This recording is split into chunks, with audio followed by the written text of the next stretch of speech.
Some people call me crazy, but parliamentary procedure happens to be one of my passions. Hi, my name is Susan Leahy and welcome to Driving the Language of Parliamentary Procedure, a video dedicated to getting you more comfortable with the language of meetings.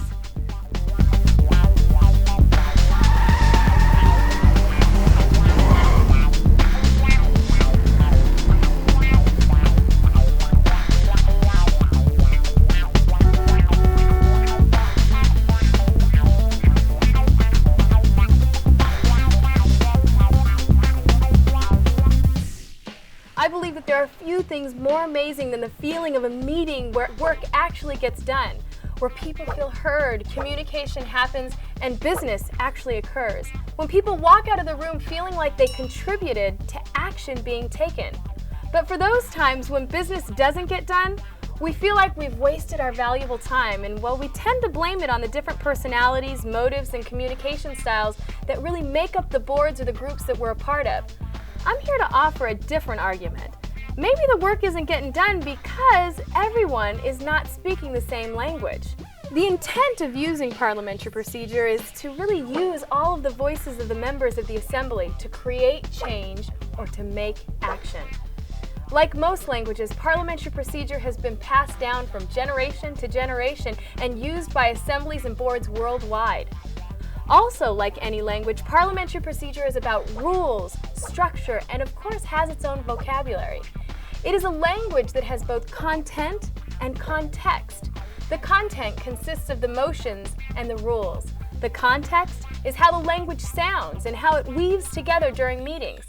Like any other language, it's easy to be lost and not understand what's going on if you don't know the basic rules and the sound of the language. Why, you ask, is speaking a common language during a meeting important? Well, think about it. It allows the assembly to conduct business more efficiently, thus getting more work done, and most importantly, all voices have the same opportunity to be heard. And as we know, sometimes this can be a challenging task. It is difficult to get a group of opinionated people in a room and ask them to agree on something. Now think about it. How long does it take for you and a group of your friends to decide where to go and eat? Some people want Chinese. No, I want Thai. Let's go to American. You want to do a sit-down restaurant? No, let's do takeout. That's too far. I already went there for lunch. I don't have a lot of money. The conversation goes on in a variety of directions. And many times those conversations can end up with people surrendering out of sheer frustration or just sheer hunger. Now apply that to a meeting full of opinionated, strong-minded people. The same thing happens. If you don't have a common language and a common set of rules during that meeting, it can be very difficult to make both the little and the big decisions. When all the members of the assembly are using parliamentary procedure properly, it provides a wonderful platform for all voices to be heard. This is one of the reasons that I really believe in this tool. There can be the voice for both those who are in the majority and those who are in the minority, those who are outspoken and those who are soft-spoken. The language of parliamentary procedure is about providing all members with the space to share their voice to ultimately affect change. This language has a rich history. It's been around since 1783 and has seen 9 revisions in its day, and it's housed in a book called Robert's Rules of Order. As we begin, it's important to remember that while learning any language, don't be afraid to get messy. The more you use it, the more competent you'll become. Get messy with the language and start speaking it today. So let's look at what we're going to cover in this video. First, we're going to look at the roles and the responsibilities of both the chair and the members in the meeting. Next, we're going to be looking at the 7 most fundamental motions used during most meetings. And throughout this video, I've included several of my tips that I'll be sharing. So look out for Susie's tips for success when using parliamentary procedure.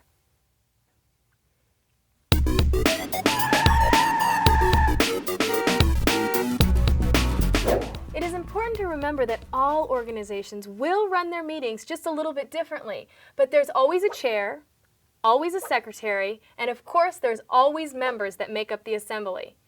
At the start of each of my parliamentary procedure training sessions, I always teach that there are certain responsibilities that the chair and the members have during any meeting. Let's look at the chair's responsibility. First of all, it's important to understand that the chair is the person who's been elected or appointed to run the meeting. So in turn, it is the chair's responsibility to really maintain the order and keep the flow of the meeting. As you chair, you must be aware that all members have the same opportunity to debate. Generally, everybody gets to speak once before anybody gets to speak twice on the same motion. According to Robert's Rules of Order, if a member of the assembly has already debated or discussed a motion, then to be fair, you need to call on a different member.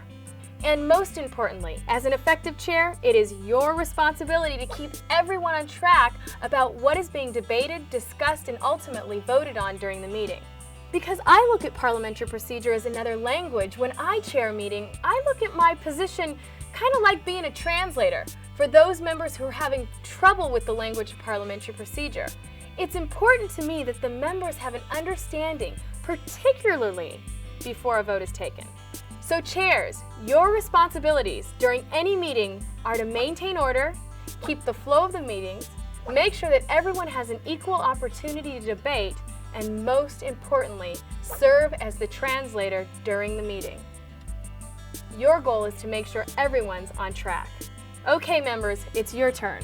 As a member, you make up what is called the assembly or the body. The responsibility of each member is really twofold. You represent the voice of your constituents, and you need to be informed so that you can vote wisely. First, most of you watching have been appointed or elected by your peers or constituents to serve as their voice. Keep this in mind while you're debating and while you're voting. You have been trusted to help them keep their voice heard. Second, be informed so you can vote wisely. Remember, your vote is your voice. The only way to vote wisely is by always knowing where you are in the meeting. The moment you get lost and do nothing to correct it, you're not fulfilling your responsibility as a member. Always keep in mind that voting wisely every time is an important responsibility. Each time a group gets together for a meeting, they should have a framework that will guide what they're planning to work on. Any meeting using parliamentary procedure starts with an agenda. Agendas are usually prepared in advance prior to a meeting, and they let each member know what to expect in that meeting. Common items that appear on agendas are opening the meeting, approving the minutes of the last meeting, office or committee reports, unfinished business, new business, time of speakers, non-business items, adjournment.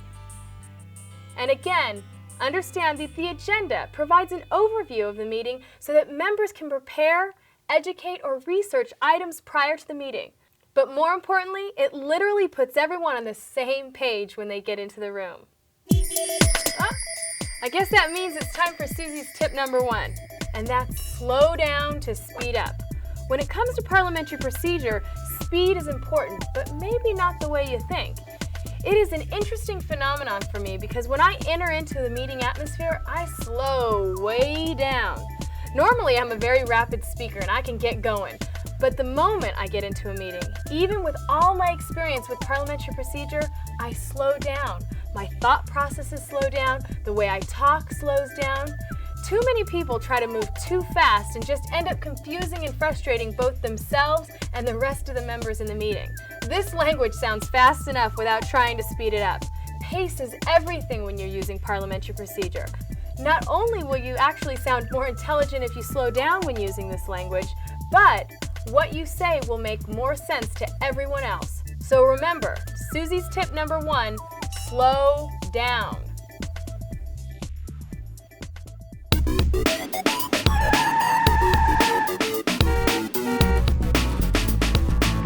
We know that the language of parliamentary procedure is based on Robert's Rules, which is a very detailed and in-depth book. Now, it's not necessary to know everything that there is in the book in order to be effective in meetings. In the hundreds of meetings that I've seen and participated in, there are really only 6 or 7 fundamental motions. These motions represent the content that we're going to master today. First of all, what are motions? Motions are the building blocks that help assemblies take action. A motion is a formal proposal made by a member that the assembly can take certain action on. In parliamentary procedure, we use motions to create manageable steps that can be discussed and decided upon by the assembly to create action in an orderly, fair manner. When using parliamentary procedure, it's important that you realize that motions build on one another. The 7 fundamental motions that we're going to be talking about today are the main motion: amendments, amendment to the amendments, refer to a committee, postpone to a definite time, lay on the table, previous question, or to call the question.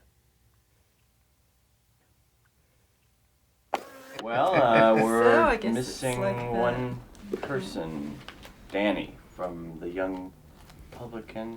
Danny, I'm sure he's gonna be here. Yeah. Does anyone have a cell phone number? He We should. wants to. I think I saw him. We'll discuss it over Pilates at 3. Oh, am I late? Yes. Bye, Scotty. I'll see you at 3. Okay. Excuse me. Welcome, Danny. Hi. Nice to see you. Sorry for being tardy. I appreciate everyone's effort to get here on time. I call this meeting to order at 4:30 p.m. We will move on to our first agenda item, which is roll call of members. Wendy, will you please start? Wendy Hart, representing the Cultural and Arts Centers. Danny Winthorpe III, representing the Young Republicans Club. Sang Power, representing Now. Jason Party with the Greek Council. Lisa Demure, Council Secretary, a member of Campus Crusade. Tricia Strict, Council Parliamentarian. Thank you, and welcome to you all.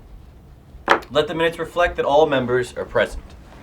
Referring to our next item of business on the agenda, do I have a motion to approve the minutes from last meeting? Wendy.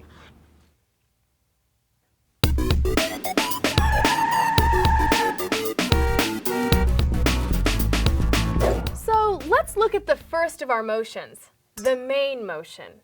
To bring any business before the Assembly, you must always start with a main motion. The way that I like to think about a main motion is that it brings something to the table for the members of the Assembly to talk about. Before there is a main motion on the table's empty. There's nothing on it. But once the main motion is made, then there's something to be focused on and ultimately discussed. The trap of any meeting is to gather a group of people around a table and give them nothing to talk about and just let them talk. And as most of you know, people will talk. The main motion is the foundation of conducting any business during a meeting. So with that said, there must be a main motion on the floor before any discussion begins. The main motion always starts with, I move. In the meeting that we're going to be watching, on the agenda, listed as the first motion to be made is about what charity to support with the funds raised at an annual pledge drive. So the chair has already started the meeting, so let's listen in and hear a main motion being made. Is there a motion regarding the first agenda item, which is to select a charity we will support this year from the funds raised from our annual casino night? Wendy? Yes, I move to donate $2,500 from our annual casino night to the SPDA, Society for the Promotion of the Dramatic Arts. Is there a second to the main motion to donate $2,500 to the SPDA, Society for the Promotion of the Dramatic Arts? Danny? I second the main motion. It has been properly moved to donate $2,500 to the Society for the Promotion of Dramatic Arts. Is there any discussion? Wendy? Yes, first of all, I would like to discuss. So did you hear the pace that the member used when making the motion? Did you notice that she stated, I move? This is how every main motion, in fact, this is how every motion should be delivered. Let's take one more look. Wendy? Yes, I move to donate $2,500 from our annual casino night to the SPDA, Society for the Promotion of the Dramatic Arts. A quick note. Every formal motion that's made must have what is called a second. A second signifies that someone from the Assembly thinks that the motion is worthy of discussion. You may recall that the chair just asked for a second. Is there a second to the main motion to donate $2,500 to the SPDA, Society for the Promotion of the Dramatic Arts? Danny. I second the main motion. It has been properly moved to donate $2,500 to the Society for the Promotion of Dramatic Arts. Is there any discussion? Now, this doesn't signify that the member's in favor or not in favor of the motion. It just merely suggests that there's interest in hearing further debate about the motion. Oh, there it is, Susie's tip number 2. As each motion is made, I ask myself 3 very important questions. So write these questions down because we're going to be referring to them later. Number 1 is the motion amendable?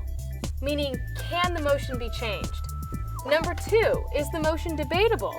Meaning, can the motion be discussed? And number 3, what kind of vote does the motion require? Meaning, does it require a majority vote or a 2/3 vote to pass? These are 3 very important questions to ask yourself. So let's use these 3 questions on the main motion.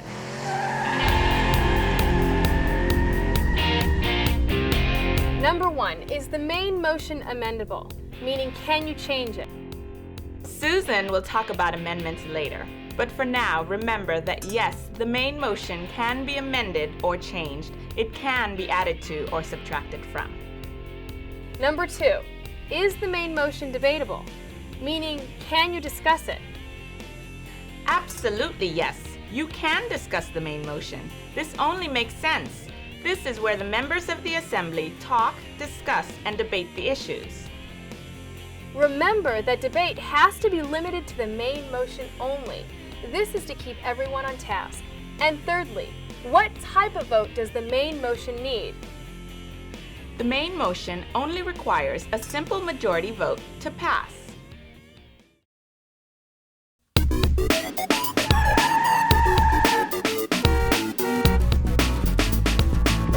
Now, before we talk about our next motion, let's pause and take a little time to talk about this concept of voting.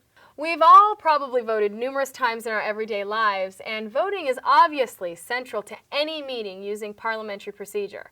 The method of voting that an assembly uses is really dependent on the tenor of the organization. Each organization may be a little bit different, meaning that some organizations who have to follow what is called the Brown Act require a vote for each member to be recorded and that all votes need to be counted. However, other decision-making bodies really only need to use simple majority, meaning all those in favor say aye, all opposed say nay. What I'm going to share throughout the rest of this presentation is what is listed in Robert's Rules of Order. But remember, the type of vote really is dictated by your organization's bylaws. Voting is administered by the chair, who has the option of 2 different types of votes: a voice vote or a rising count.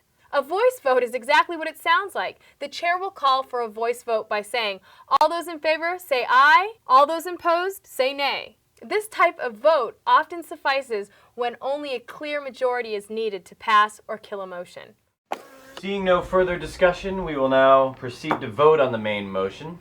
All those in favor of the main motion, please signify by saying aye. Aye. Aye. Those opposed, please say nay. Nay. Motion passes voice vote.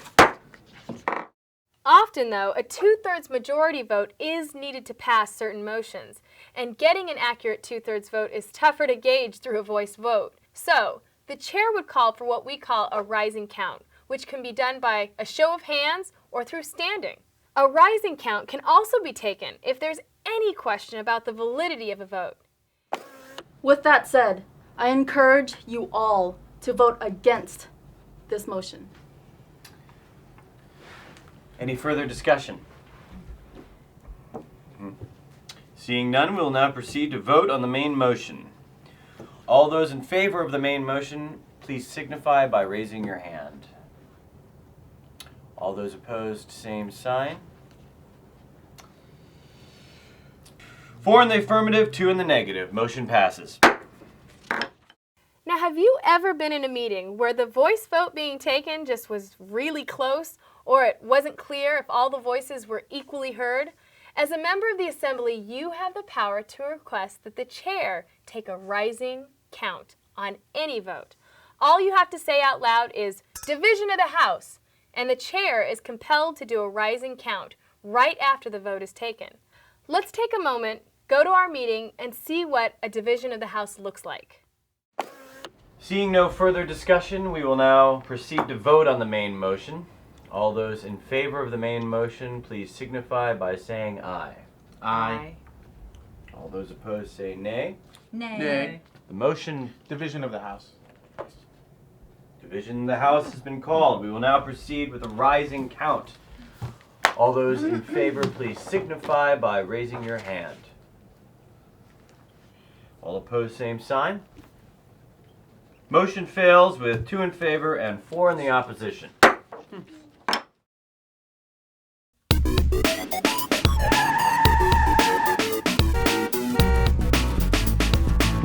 But long before we get to any kind of voting, there's going to be a whole lot of debating going on. After all, that's what meetings are all about. Oh, it's tip time. Another one of Susie's tips for successful parliamentary procedure. And this one is about proper debate.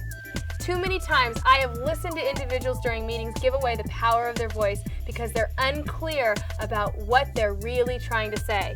The reason that you're speaking or debating is you're trying to sway the group to vote one way or another. So when you're debating a topic, remember to do 3 things. First, start off by repeating the motion that you're talking about. Second, state your opinion or your facts. And third, direct the assembly on how you want them to vote. It simply sounds like. And so with that said, I encourage you to vote for this motion, or I encourage you to vote against this motion. When you start off by repeating the motion, you're getting everyone on the same page, making sure they all know what is being discussed. And then you move to the second point, and that's being clear by stating your opinion. Finally, the last step. It should be obvious, but too many members miss it. Tell the assembly how you want them to vote.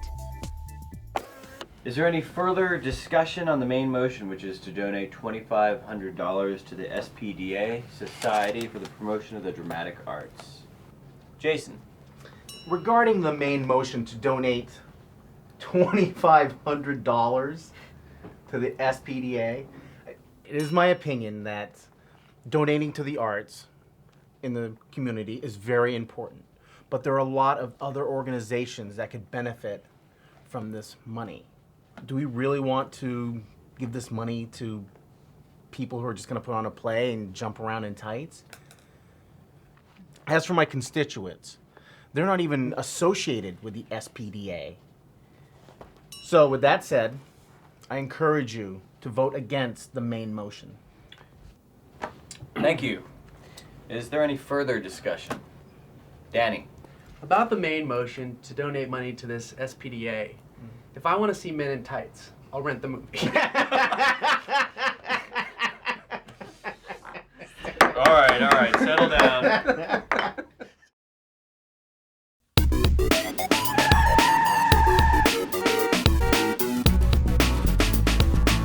So now that you know that the main motion is the starting point or the foundation of any business introduced to the assembly, and we've talked a little bit about voting, we're now free to move to the next motion that we're going to discuss today, and those are amendments.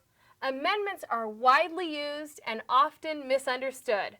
I am really encouraging you to work hard to get clear and understand this portion of the language. It is like learning a key phrase like please, thank you, and where's the bathroom? Amendments allow members to make changes or modify a motion.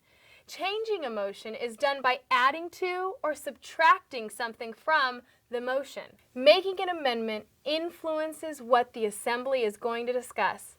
When an amendment is moved and then seconded, the chair invites discussion only on the amendment.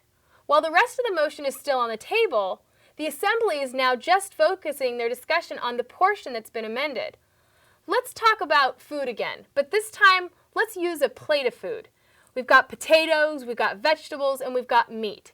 If I amend our meal to remove the potatoes and add rice, we're not talking about the whole meal, we're now just talking about rice. So why is this point about discussion so important? Well, amendments allow the assembly to discuss smaller, more manageable chunks of a larger issue. Just like the main motion provides focus for the assembly, so does the amendment. Amendments help the assembly affect change in small, manageable parts in order to keep the group focused and speaking about the same topic. So I have a feeling that there's going to be some amendments that happen to the main motion we have. So let's sneak back into the meeting and see what's going on. Thank you, Tricia. Is there any further discussion on the main motion, which is to donate $2,500 to SPDA? Lisa. I move to amend the motion by striking out SPDA and inserting CROSS, the Community Resource of Saintly Service. So if the amendment passes, the motion would be to donate $2,500 to CROSS. Is there a second to the amendment, which is to strike out SPDA and insert CROSS? Danny. I second that amendment.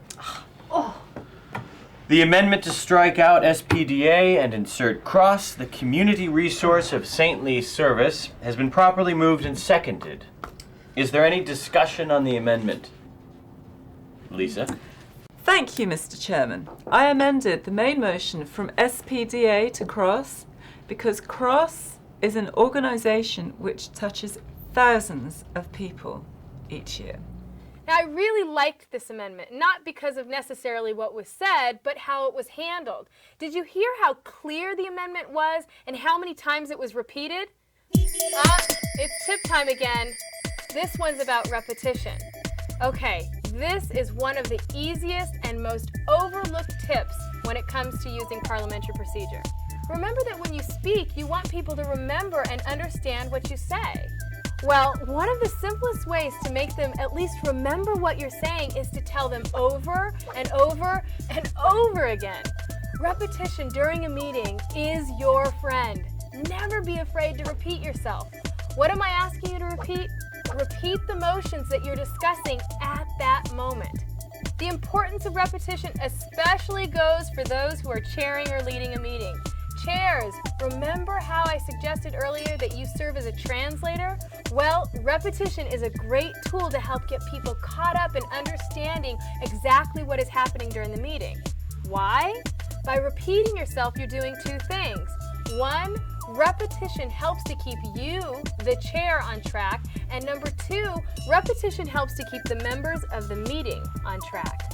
Let's rewind the meeting and see how many times the members repeat the motion in their discussion.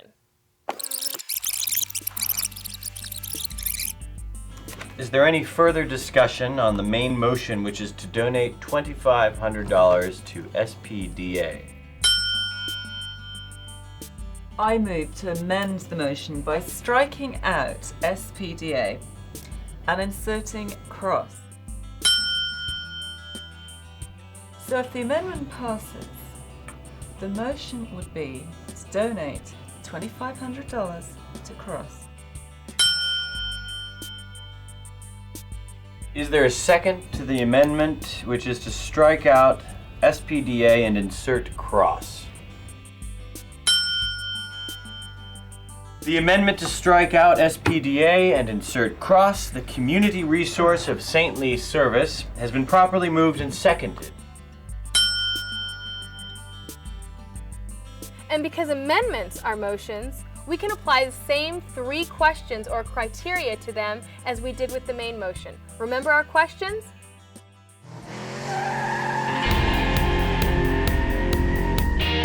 Okay, the first one is an amendment amendable? Meaning, can you change the amendment? The answer is yes. Remember that an amendment changes or alters a section of a motion, and an amendment is a motion. Now, an amendment also helps us to focus our discussion. Amendments cut the motion into easy-to-swallow, bite-sized chunks of information. Now, number 2, is the amendment debatable? Meaning, can you discuss the amendment? Yes, an amendment is debatable when you are amending the main motion. Number 3, what type of vote does an amendment need? Meaning, does it need a majority or does it need a 2/3? Most amendments only need a simple majority, so that means a vote can be taken with a simple voice vote. So, now an amendment allows the members to change a portion of the motion. But what can we do if we want to change the amendment? We amend the amendment.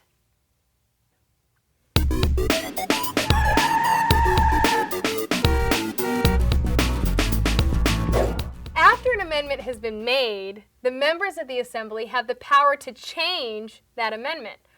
Remember that the amendment is the portion of the main motion that has been modified. The amendment is only the portion that can be changed. No other part of the motion can be touched at this time. Let's look at an example to kind of clarify this. We've heard from several members. If there is anyone who has something further to add regarding the amendment, which is to strike out SPDA and insert cross. Sing. I move to amend the amendment by striking out cross and inserting the Valley Center for the Homeless. Is there a second to amend the amendment?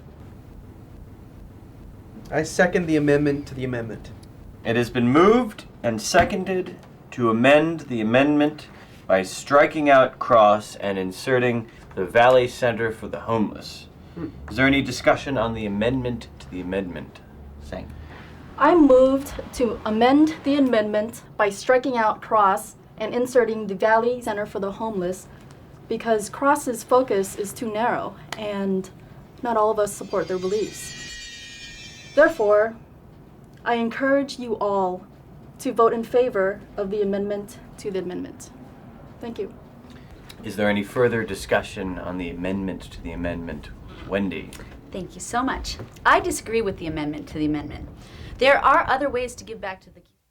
Now that you've actually seen an amendment being made and an amendment to an amendment, let's answer our 3 questions about the amendment to the amendment.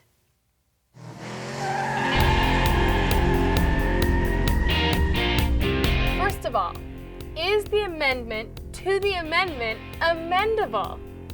Stay with me here, meaning can you change it? No, you cannot make another amendment. Once you have amended the amendment, you can't go any further. It is time for the Assembly to start making some decisions. Is the amendment to the amendment debatable? Meaning, can you talk about it? Why, yes, you can debate the amendment to the amendment. It's like any other motion, so debating it only makes sense. Amendments, for the most part, are always debatable. They really encourage discussion. Think about the plate analogy. When you amend something, you're talking about that small portion to create focus, to keep everyone on the same page, or in this case, the same plate. And number 3, what type of vote does an amendment to the amendment need? Well, for the most part, the amendment to the amendment only needs a majority vote. This means a voice vote can be taken. I want to take a moment to reinforce that amendments are really a powerful tool. They allow groups to break down a subject to discuss smaller portions of a larger issue with the goal of taking action. My mother has always said something that I think seems appropriate here. She always said, "Susie, life by the inch is a cinch, life by the yard is hard." Amendments allow us to inch our way to creating successful change. And in my experience, that is as fast as most groups can really move. Seeing no further discussion on the amendment to the amendment, we will now proceed to a vote. All those in favor of striking out cross and inserting the Valley Center for the Homeless, please say aye. Aye. All those opposed, please say nay. Nay. Nay. Amendment to the amendment passes voice vote. We will now reopen discussion on the amendment which is to strike out the SPDA and insert the Valley Center for the Homeless. Is there any discussion on the amendment? Wendy. Well, Now don't get lost. We voted on the amendment to the amendment. It passed, and so now we're reopening discussion on the amendment. Discussing and voting on the amendment must happen before we can get back to the main motion. I think discussion is coming to an end, so let's see how the group is going to vote on the amendment. Thank you, Tricia. Is there any further discussion? Seeing none, we will proceed to vote on the amendment. All those in favor of the amendment, please say aye. Aye. All those opposed, please say nay. nay. The amendment passes voice vote. We will now reopen discussion on the main motion, which is to donate $2,500 to the Valley Center for the Homeless. Is there any discussion on the main motion? Danny. I encourage you to take some time, master the language of amendments, rewind this portion of the video and watch it again, paying special attention to the reenactments. Amendments are the please, the thank you, and the where's the bathroom of this language. At this point, now that we've removed all of the amendments from the table, additional amendments or other motions can be made, or a vote can be taken to pass or fail the main motion. Okay, so this leads us into one of Susie's tips, the concept of point of parliamentary inquiry. The amazing thing about parliamentary procedure is that it provides the tools to empower the members of the assembly to get themselves back on track. At some point or another, your best friends during a meeting are going to be the following 4 words. Say them with me here if you can. Point of parliamentary inquiry. This is what Robert's Rules of Order calls an incidental motion that gives you the power to speak up anytime during a meeting to clarify parliamentary law. Now, how do you use this tool? Let's watch in the meeting. And for that reason, I encourage you to vote in favor of the amendment to the amendment. Thank you, Jason. Is there any further discussion? Point of parliamentary inquiry? State your point. Mr. Chairman, can you please restate the motion that is open for discussion? Yes, the motion on the floor being discussed is the amendment to the amendment, which is to strike out cross and insert Valley Center for the Homeless. Yeah. Of course. Is there any further discussion on the amendment to the amendment? Tricia. Thank you, Mr. Chairman. Now, when should you use point of parliamentary inquiry? Use it when you get lost or you need clarification. The biggest disservice that you can do to you and your constituents is not getting lost in a meeting. It's staying lost.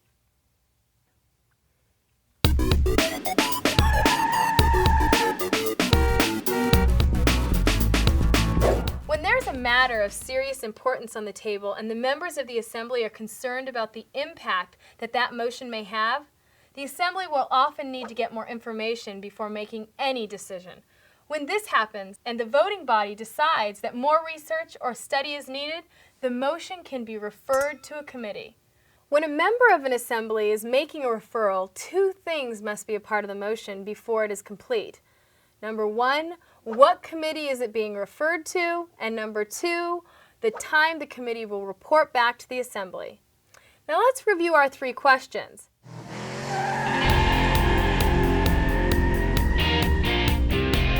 Number 1, can you amend a refer to a committee? Meaning, can you change it? Yes, you can amend a refer to a committee. Now think about what parts can be changed. There's only 2. What committee it's going to and when they're going to report back. Is the refer to a committee debatable? Meaning, can you discuss it? Yes, you can discuss or debate a refer to a committee. It's important for the members to discuss if the committee that the motion is being sent to is the right one. And number 3, what type of vote does a referral to a committee need? The refer to a committee needs a simple majority vote to pass. Let's go ahead and drop into the meeting because I think the member is about to make a referral. Let's check it out.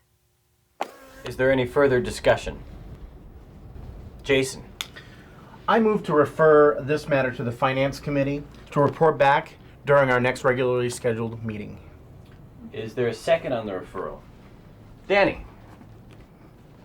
I second the referral. It has been moved and seconded to refer this matter to the Finance Committee to report back at our next regularly scheduled meeting. Is there any discussion? Jason.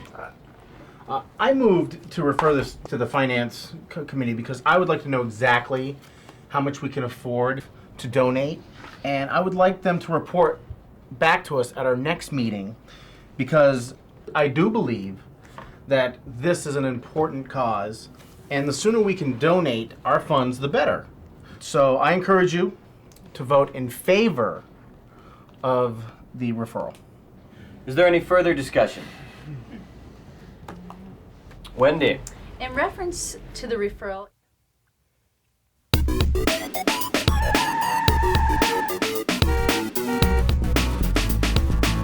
Assemblies use the refer to a committee motion when they need more research to be done by a specific committee.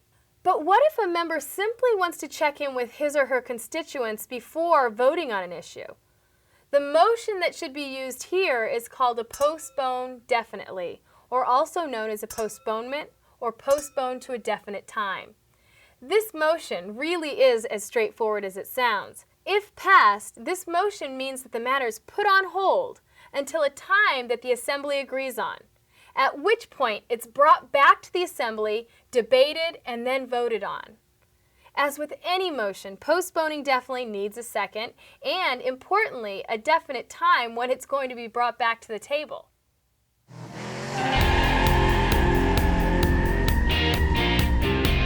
Looking at our three questions, is a postponement amendable, meaning can you change it? Yes, you can change or amend the postponement. But think about what part. There is really only one logical place that you can change. That's right, you can amend when it's going to come back before the Assembly. Number 2, is the postpone definitely debatable, meaning can you discuss it? Yes, indeed, it is debatable. Members of the Assembly can debate whether to pass or fail the postponement. Or they can talk about why it's a good idea to postpone or a bad idea. Will it save time or will it waste time? And number 3, what type of vote does a postpone definitely need? A postpone definitely needs a majority vote, so potentially the chair can call for a voice vote. There is a variety of reasons that you might want to move for a postponement, but I'm guessing that one of our members is about to make one right now. Let's see what she says. Is there any further discussion? Lisa? I move to postpone this matter to our next regularly scheduled meeting. Is there a second on the postpone? Danny? Second? It has been properly moved and seconded to postpone this matter to the next regularly scheduled meeting. Is there any discussion? Lisa? I moved to postpone this matter because I need some time to get back to my constituents to find out how they're interested in donating our funds.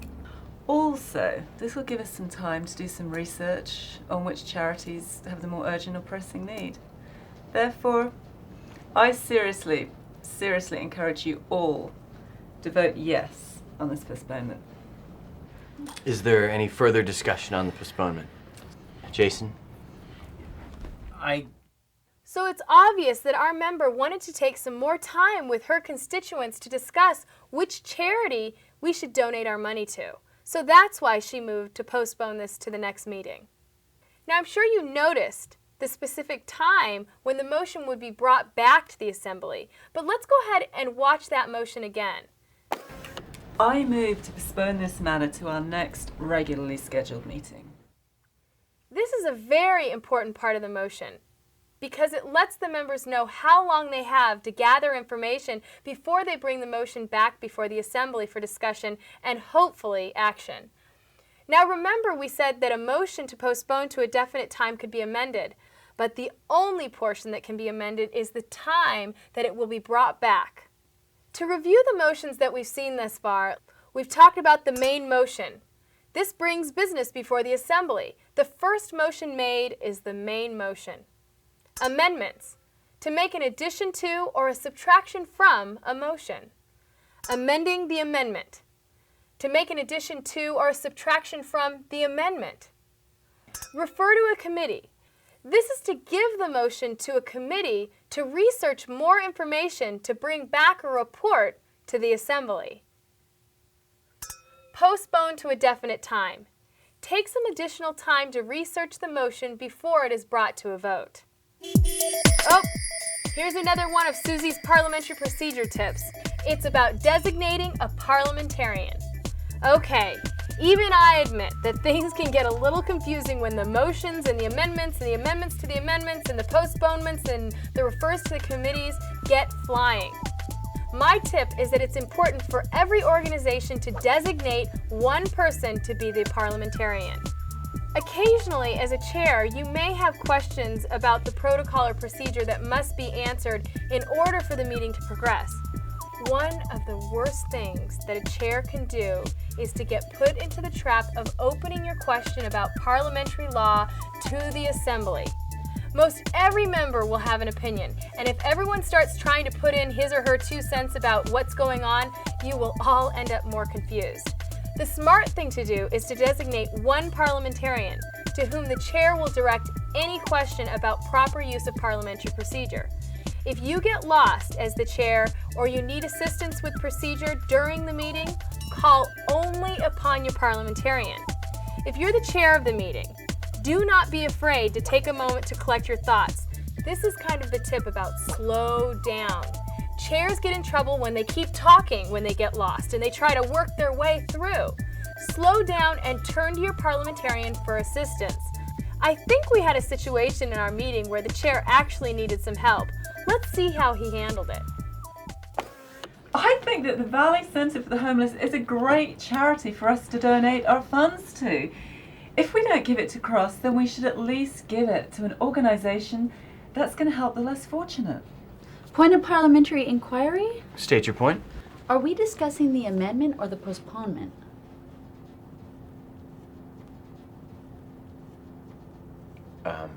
The amendment. We were talking about the Sam was amendment. up, and I said, let's amend the amendment. Remember we were talking about? We were talking about the Sam was just talking amendment. earlier about it. Oh, I think the oh, amendment is oh, the sure. amendment. She said And something I about voted. cross. Remember that? Order. And I had the Up huge there. speech. One moment, please. Tricia, as our parliamentarian, can you tell me where we are in the meeting? Currently, there's a main motion, an amendment, and a postpone definitely on the floor. Discussion should be on the highest ranking motion, and that would be the postpone definitely. So ask them for a discussion on the postpone definitely. Thank you. I have just confirmed with Tricia, our parliamentarian, and we are now discussing the postponement of the motion to our next regularly scheduled meeting. Is there any further discussion concerning the postponement? Jason.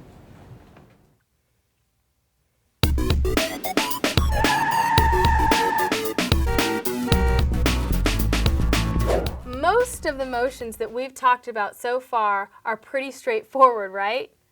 Well, there is one motion that I see being consistently used incorrectly by most of the organizations that I work with, and this motion is called lay on the table.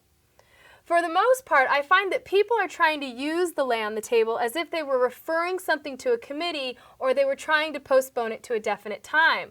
Members really don't understand what the lay on the table means, so let's take a moment to define it.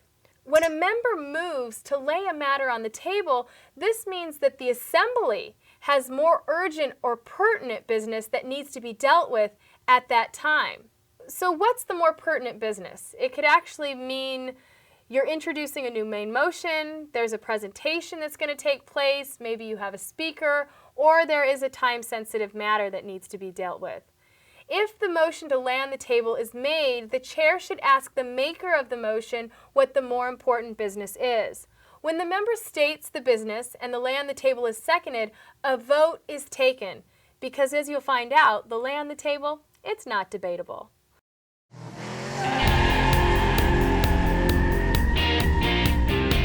So let's review our 3 questions. Number 1, is the lay on the table amendable? Meaning, can you change it? No, you cannot amend or change the lay on the table. There really isn't anything to change.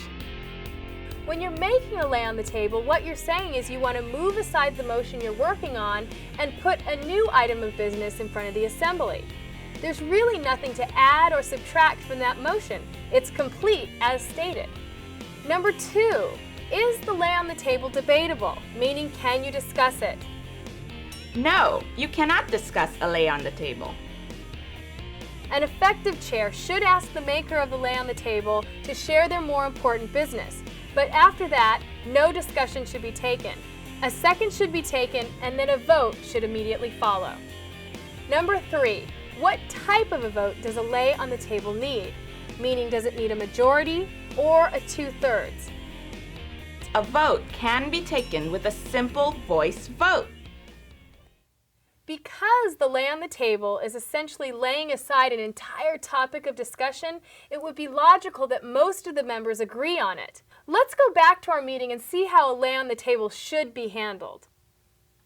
Is there any further discussion? Danny, I move to lay this matter on the table in lieu of more pressing business. would you care to state your more pressing business for the Assembly? Yes, it's almost 5:30, and our guest speaker is arriving in the next half hour, and I think we need to prepare for her arrival. Is there a second for the lay on the table? Seng. I'll second the lay on the table. The lay on the table has been properly moved and seconded.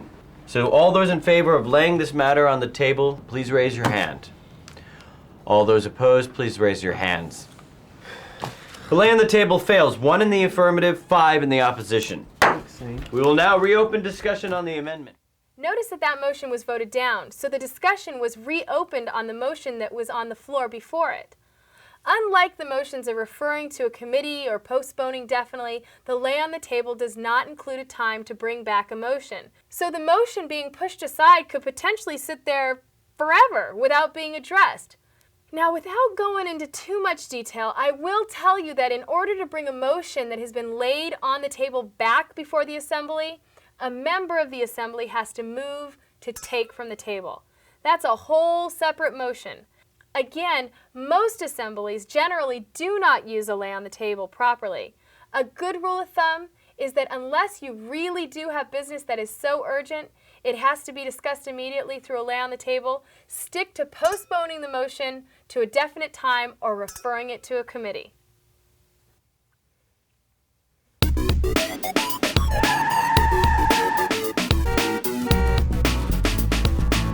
We've already talked a little bit about voting, but parliamentary procedure uses a couple of motions to help move an assembly towards a vote when things start to get bogged down. There is a common meeting scenario that I'm sure you've all seen, namely the meeting where the discussion goes on and on and on, and you're watching people say the same thing over and over again. You feel really ready to vote. Well, what can you do? Well, there are 2 things that you can do to stop discussion and have the Assembly take a vote. One of the steps is formal and is listed in Robert's Rules of Order, meaning you're actually making a formal motion. The other is informal and is not in Robert's Rules of Order, but is commonly practiced, so I thought I would review both for you today. The formal way of getting the Assembly to stop discussion and take a vote is a motion called the previous question.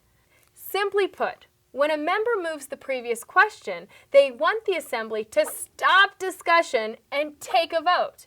Therefore, moving a previous question is a vote to take a vote. Let me say it again. The previous question is a vote to take a vote. Now, in our meeting, they've been talking a lot about where to put their money for this charity, and it's about time that they vote on this issue. I think someone's about to move the previous question. Let's see what it looks like. So that is why we should give the money to the Valley Centre for the Homeless. So please vote in favour of this main motion. Thank you, Lisa. Is there any further discussion on the main motion, which is to donate $2,500 to the Valley Center for the Homeless? Wendy. I am so ready to stop debate. I move the previous question. Is there a second on the previous question? Danny. Second the previous question. The previous question has been moved and seconded. We will now proceed to vote on the previous question, which is to stop debate. All those in favor of the previous question, please signify by raising your hand. All those opposed, please raise your hand.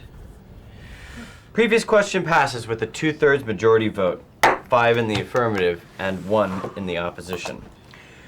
We will now proceed to vote on the main motion, which is to donate $2,500 to the Valley Center for the Homeless. All those in favor, please say aye. Aye. All opposed, please say nay. Nay. The main motion to donate $2,500 to the Valley Center for the Homeless passes voice vote. All right. All right, guys. Whoop, okay, there it is again. It's our warning alert. All right, chairs, this is a message for you. During the meeting, this is where I see a lot of members get lost. Moving the previous question is just saying you're taking a vote to take a vote.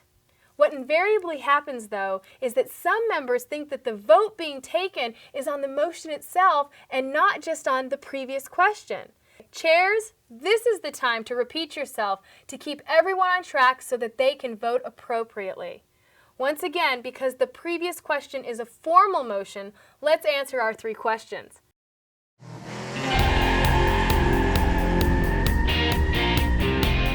Number 1, can you amend a previous question? Meaning, can you change the previous question? Think about this. Do you want to change a vote to take a vote?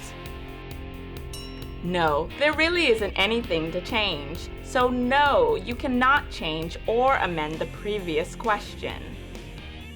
Number 2, and this is an interesting one. Is the previous question debatable? Meaning, can you discuss it? Think about it. What this is really asking is, can we debate whether or not to stop debate? No, the previous question is not debatable. There is no debate on a previous question. Number 3, what type of vote does a previous question need? Meaning, does it need a majority or a 2/3? The previous question requires a 2/3 majority vote to be taken by the Assembly. Now let's look at the informal way of how to stop discussion and take a vote. If moving the previous question is the formal way to get the members to vote, the informal way is calling the question. In more and more meetings, I am watching assemblies use calling the question. This is an informal way to let the chair know that you're ready to vote. All a member has to say is, I call the question, or question. Like division of the House, you just yell this out. Please be aware that if someone is speaking, you don't yell over them, and if there are several hands raised, it's frivolous to call the question. Why? Well, it's frivolous because when you're calling the question, it needs to be done when the group is agreeing that it's time to make a vote. If lots of people are raising their hands, it's obvious that more people want to debate the issue. Let's go back to our meeting and see how both of these are used. So I encourage all of you to vote in favor of this motion. I call the question. The question has been called to stop debate. Is there any further discussion on the main motion? Lisa. Well, I realize that some of you may well be ready to vote. I really think it's important for me to point out. Remember, calling the question does not have any formal power unto itself. But if it is used by your assembly, it is a great tool to let the members of the assembly know and the chair know that, hey, I'm getting antsy, I'm ready to vote. When someone does call the question, as a courtesy, the chair should respond, and they should say, the question has been called, is there any further discussion?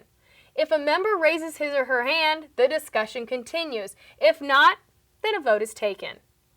And there they are, the 7 most commonly used motions in the majority of all meetings. The main motion, the amendment to the amendment, refer to a committee, postpone to a definite time, lay on the table, previous question, call the question. Now don't pressure yourself to get all this in the first try or even the second. Like any language, it takes practice, patience, and time. Chairs, it may be difficult at first, but I encourage you to insist that the proper use of the language is used during every meeting, because that is really the way people will learn.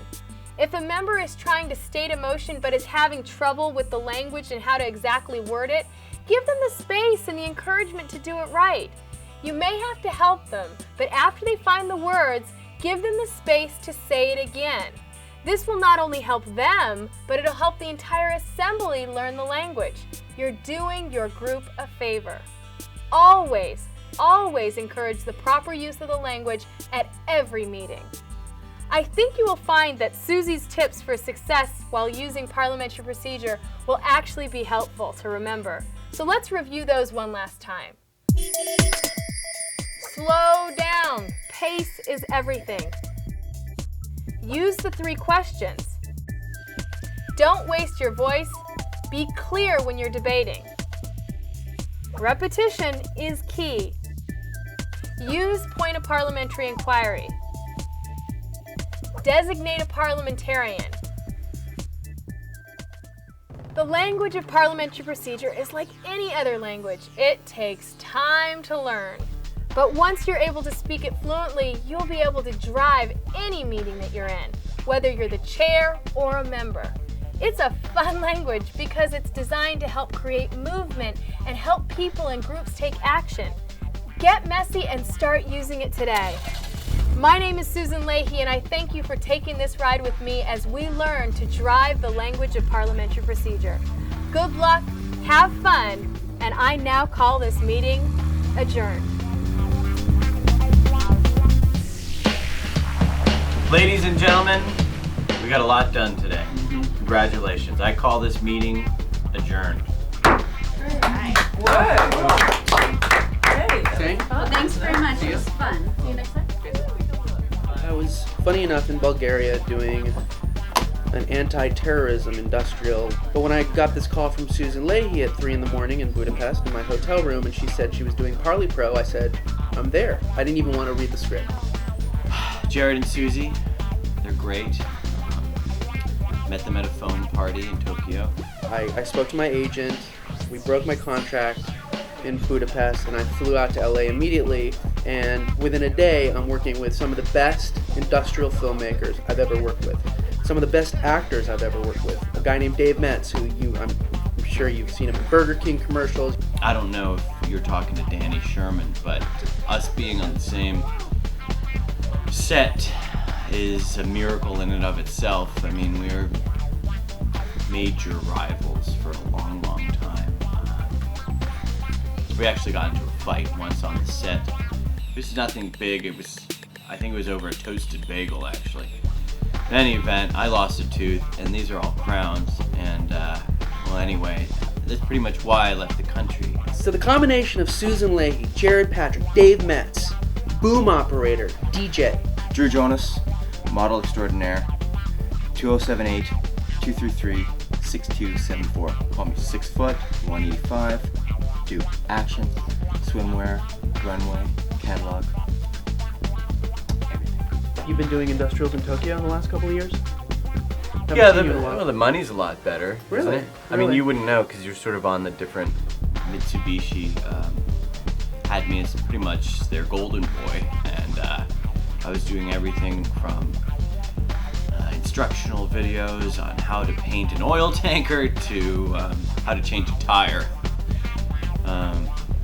I was making a lot of money. Whatever. It's all about me. I should have been the chair, for sure. I'm there, guys, because, you don't get these opportunities a lot. So I've been after Susan and Jared to work with them for years and years and years, and they have just been so difficult. Anyhow, this video has totally changed my life. It's launched my career. Imagine. Working with you is, some people want to work with Scorsese, Allen, De Niro. De Niro, I mean, Metz is my De Niro. Jared comme réalisateur,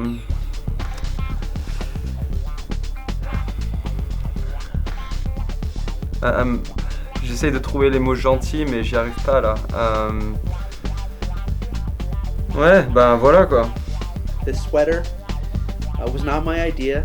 Another Susan Leahy, Jared Patrick touch. Something that just added flavor to my character. Oh, God. If you do that United Airlines industrial, I'm there. Just let me know. Bye!